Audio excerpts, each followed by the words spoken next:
Anger can't exist without fuel, and the fuel is blame. Look at where you're blaming and remove the blame. And now you've removed the fuel for anger. While you're continuing to blame, you're continuing to fuel anger.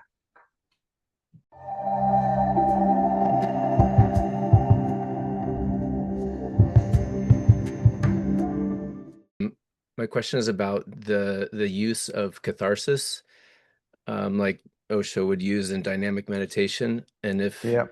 you feel like that's actually a good use of, like, if anger arises, for example, to be able to throw it out in No, a I don't contained think way. it's a good idea. Osho got that idea from primal therapy, Arthur Yarnoff. This whole idea of expressing anger and bashing pillows while you're angry. That was primal therapy. And that's been proven by the primal therapist to be wrong because it creates more wounding. Because to be angry, you actually have to be a victim. And victim orientated thinking is how we get wounded in the first place. So, on that particular point, I'd have to challenge Osho's opinion about anger because I don't agree with him because I was a primal therapist. Right. Yeah, it's been coming up recently around whether that's a good idea or not. Not a good idea. Um, it's great to feel all the other feelings like grief and and and joy and bliss and sorrow, but it's not good to express anger because anger is a form of violence. And if you're into higher consciousness, you don't want to be involved in violence. Right. So is anger the only one that you recommend not kind of expressing Yeah, as that's a the only means of, one. It's the only thing that I think is in the way because when you look at it, that's how we get wounded in the first place by blaming. And anger needs blame as its fuel. so then if anger does arise, how might one deal with it? Look at where you're blaming and remove the blame. And now you've removed the fuel for anger. While you're continuing to blame, you're continuing to fuel anger.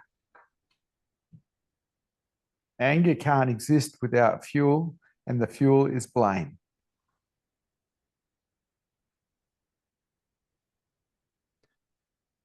Is it possible if that it's just there's no blame, but it's just in there repressed from the past, and it's helpful to get it out, not at anyone, but just to Yeah, I free the body? understand. Yeah, Hmm. rage body. Some people have what's called rage bodies locked inside of them, and that's because there's so much repressed anger in there, it's created a pain body that is a rage body.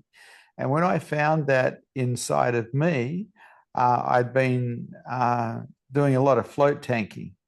And I came out of the float tank and I'd been in it for 6 hours.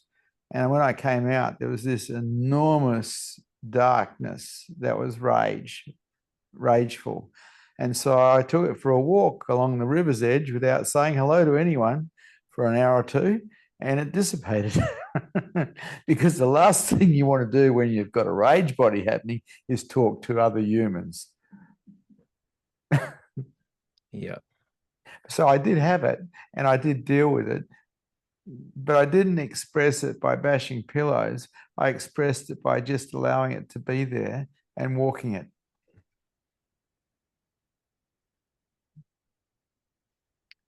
I see.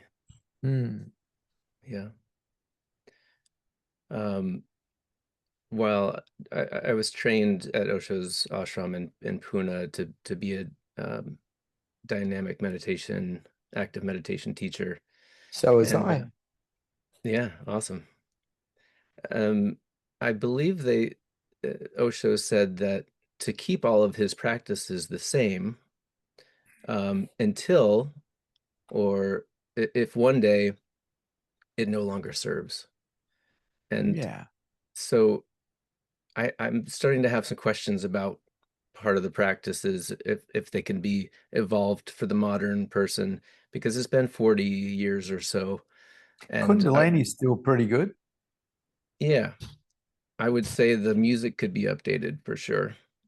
Well, that's true, but it's still a very good meditate. Well, it's actually not a meditation. Neither is dynamic. They're both purging exercises, because Osho had to look around and saw that everyone that was coming to him was full of shit, and they needed to clear house before they could sit and find the silence. And so he developed these what he called meditations to help people purge.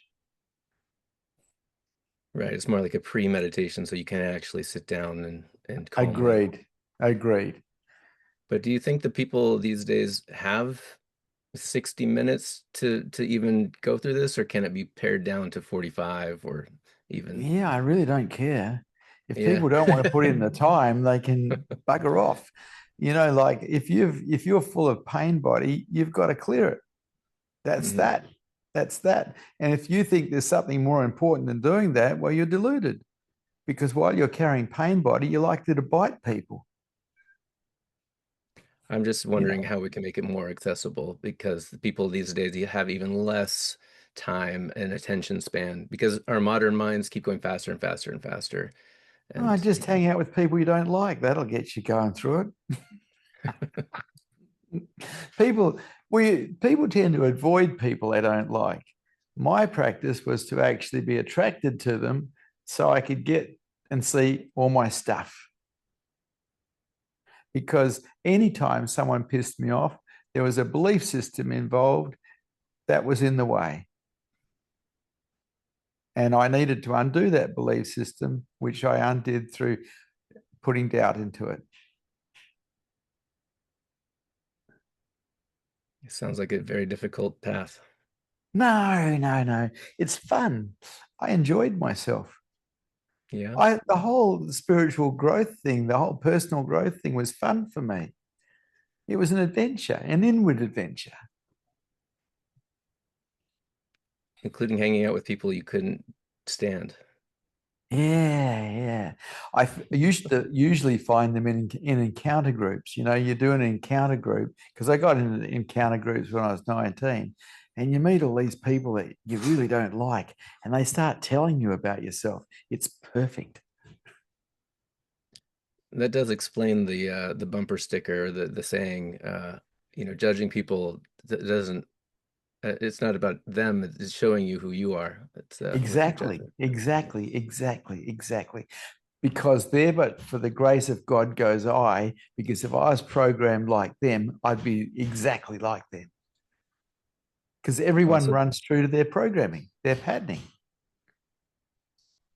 so you had some compassion coming up for those people you didn't like. You were like, you understood that they weren't even had the choice. Like they were programmed that way. And I'd have to say, fuck yeah. yeah. Which is better than yeah, nah. Yeah, no, yeah. um,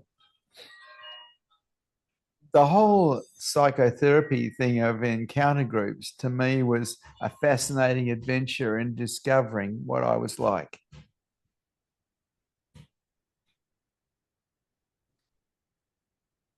So And did we're you have talking about just the psyche, just the psyche. Mhm. So were there times where you were that person you didn't like, and you had to have compassion for yourself? When I was when I was at school in grade 4 or 5, I wasn't accepted, maybe grade six. I wasn't accepted by my teachers. I wasn't accepted by my parents. I wasn't accepted by my peers. So I decided to start accepting myself right then and there. And that's when my self acceptance began. And Osho said that self acceptance is the beginning or the foundation of higher consciousness. And I tend to agree, because if you haven't done it, it will always draw you back. Because whatever you don't accept about yourself will eventually get triggered. And if you're finding awareness aware of itself and you get triggered, awareness goes back to the mind.